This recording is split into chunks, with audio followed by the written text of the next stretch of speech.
Esta es la última noticia en Política Nacional. A continuación, la información. El licenciado Raúl Falla Ovalle fue entrevistado en un programa en YouTube, donde habló sobre la injerencia extranjera en la justicia en Guatemala. Mencionó que sí hay Estado de Derecho en Guatemala. Yo creo que el Estado de Derecho existe, las instituciones funcionan, las instituciones van caminando. Vemos todos los días que los funcionarios públicos acuden a sus centros de trabajo y lo cumplen.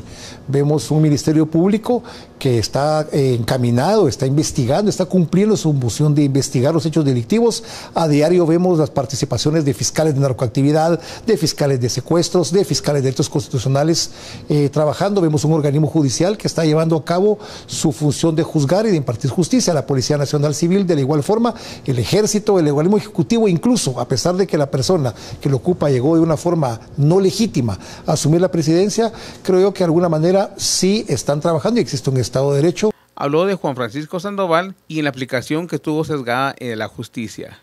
Y conozco a Sandoval desde su inicio, desde que era pasante. Yo lo conocía por un hombre tímido, reservado, una persona con poca capacidad intelectiva, poca capacidad emocional también, el cual fue un blanco perfecto para Iván Velázquez para poderlo nombrar jefe de la Fiscalía Especial contra la Impunidad en Guatemala de esa época, porque sabía que él era un Juan sin miedo. Una de esas personas que cumplía órdenes legales y órdenes ilegales, y por eso sirvió a los caprichos de Iván Velázquez para poder criminalizar a cuanto enemigo o opositor pudiera hacerlo. Mencionó sobre la injerencia extranjera en los procesos judiciales. Casi todos los casos que la Fundación contra el Terrorismo ha llevado a cabo a los tribunales y donde ha tenido algunas condenas y algunas personas que se encuentran en prisión, otras exiliadas, hemos visto un denominador común, y es una serie de activistas, tanto guatemaltecos como extranjeros, que llegan a tratar no solo de verificar, o sea, no llegan en calidad de espectadores a las salas de audiencias de los juzgados, llegan en calidad de presión, de buscar una presión en contra del fiscal, en contra del juez. Ha sido común ver a personas con chalecos de ACNUR, con chalecos azules de la ONU, con chalecos antes de la Procuraduría General de los Derechos Humanos, incluso de la Embajada de Estados Unidos, de la Embajada de Canadá y de embajadas europeas, que ya se han hecho presentes en los juzgados. A pesar de que muchos de los casos se encuentran en reserva, han exigido violentar esta reserva e ingresar para, obviamente, presionar a los jueces de que no dicten alguna medida en contra de estos sindicados.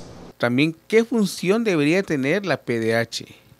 La defensa del Procurador de los Derechos Humanos es enfocada en las personas más vulnerables, establece la ley, es decir, verificar que los precios de la canasta básica no suban, verificar si una mujer está siendo víctima de algún atentado por un familiar o por su esposo, velar porque los niños de alguna manera no se les vayan a estudiar, no se les violenten sus derechos, no anden metidos en estos desfiles de estas personas desviadas de alguna manera.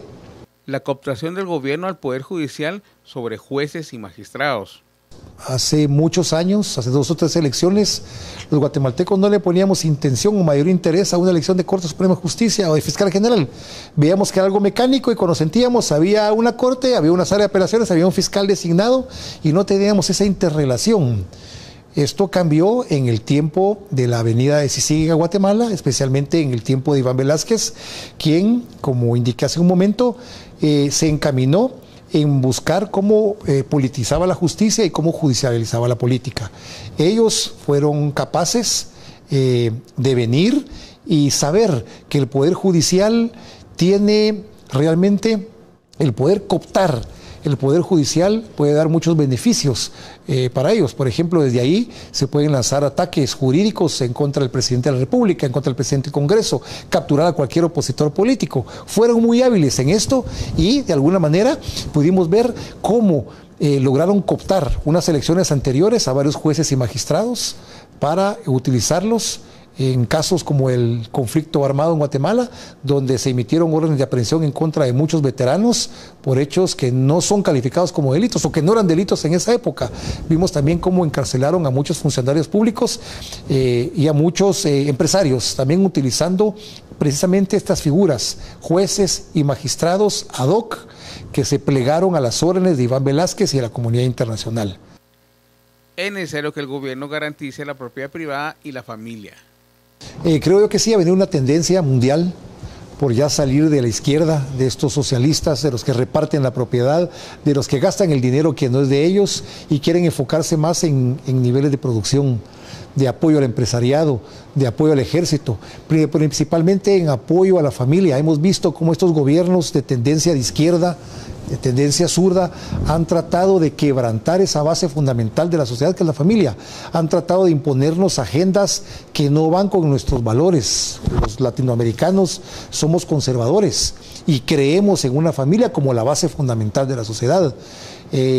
Queremos educar a nuestros hijos con valores cristianos, que crean en Dios, que respeten la soberanía, que respeten la autoridad, que de alguna manera sepamos que los ejércitos son para poder proteger no solo nuestras fronteras, sino para darnos tranquilidad de la defensa soberana, que podamos practicar una religión que ellos de alguna manera quieren eliminar, que el empresario pueda producir, que pueda haber captación de recursos, que se respete la propiedad privada, porque no es posible que el Estado o que el presidente comunista o socialista quiera dividir la propiedad o repartirla o decretar tierra ociosa de alguna manera. El derecho constitucional debe respetarse.